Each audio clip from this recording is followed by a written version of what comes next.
How to see Valorant store on phone. Hey guys, welcome back to another episode. In this video I'm going to show you the ways to see Valorant store on phone.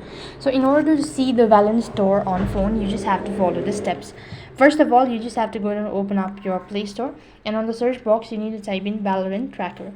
So when you actually open it up, then this is actually the one, that is Valorant.gg tracker.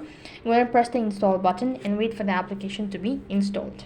Once it is installed, click the open button, and next thing what you have to do is you just have to go and sign in into your account. So click on sign in with the right ID if you have already. If you don't have, then you could also use or create a new one.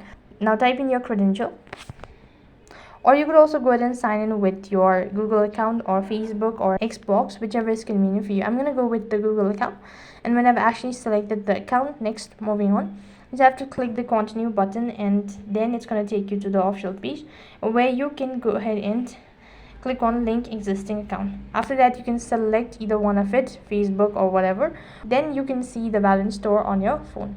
So that is how you can see Valorant store on phone. That is all for this video. I hope the video was helpful. Make sure to like, share and subscribe to our channel. Thank you for watching. See you in the next video.